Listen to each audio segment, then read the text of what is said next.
Then they came to the other side of the sea, to the country of the Gadarenes. And when he had come out of the boat, immediately there met him out of the tombs a man with an unclean spirit, who had his dwelling among the tombs, and no one could bind him, not even with chains, because he had often been bound with shackles and chains, and the chains had been pulled apart by him, and the shackles broken in pieces, neither could anyone tame him. And always night and day he was in the mountains and in the tombs, crying out and cutting himself with stones. When he saw Jesus from afar, he ran and worshipped him, and he cried out with a loud voice and said, "What have I to do with you, Jesus, Son of the Most High God? I implore you by God that you do not torment me." For he said to him, "Come out of the man, unclean spirit." Then he asked him, "What is your name?" And he answered, saying, "My name is Legion, for we are many." And also he begged him earnestly that he would not send them out of the country. Now a large herd of swine was feeding there near the mountains. So all the demons begged him, saying, "Send us to the swine, that we may enter them." And at once Jesus gave them permission. Then the unclean spirits went out and entered the swine.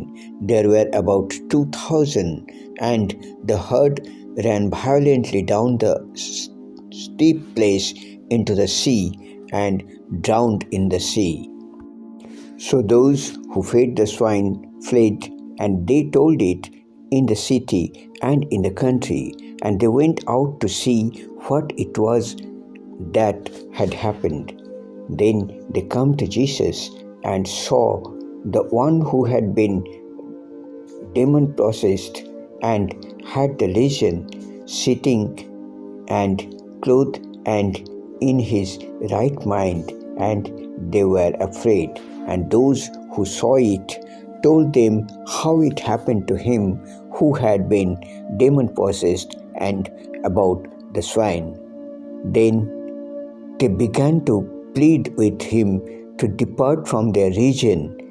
And when he got into the boat, he who had been demon possessed begged him that he might be with him. However, Jesus did not permit him, but said to him, "Go home to your friends and tell them what great things the Lord has done for you, and how he has had compassion on you."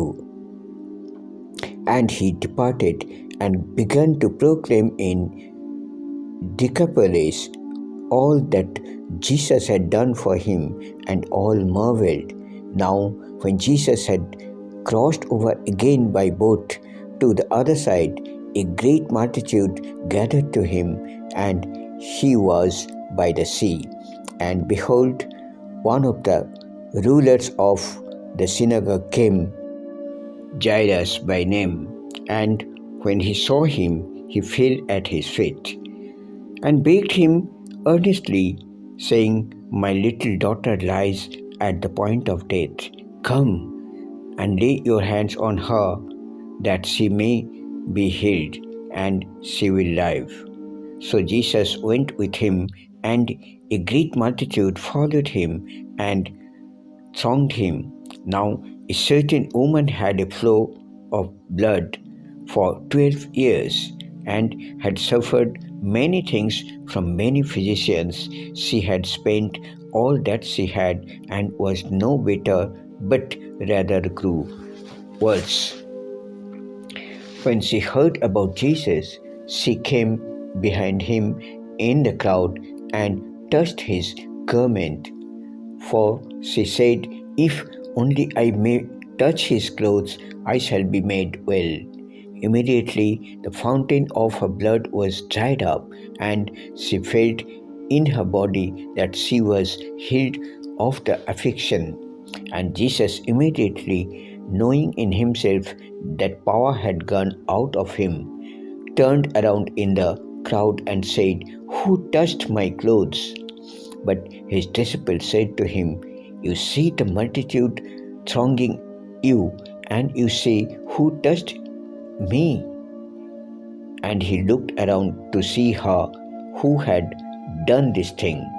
But the woman, fearing and trembling, knowing that had happened to her, came and fell down before him and told him the whole truth. And he said to her, "Daughter, your faith has made you well. Go in peace and be healed of your affliction." While he was still speaking, some came from the ruler of the synagogue's house, who said, "Your daughter is dead. Why trouble the teacher any further?" As soon as Jesus heard the word that was spoken, he said to the ruler of the synagogue, "Do not be afraid, only believe." And he permitted no one to follow him except Peter, James, and John, the brother of James. Then he came to the house of the ruler of synagogue and saw a tumult and those who wept and wailed loudly. When he came in, he said to them, "Why make this commotion and weep? The child is not dead, but sleeping." And they ridiculed him. But when he had put them all outside, he took the father and the mother of the child and those who were with him and entered where the child was lying. Then he took the child by the hand and said to her, "Talitha cumi," which is translated, "Little girl, I say to you, arise." Immediately the girl arose and walked, for she was 12 years of age, and they were overcome with great amazement. But he commanded them strictly that no one should know it, and said that something should be given her to eat.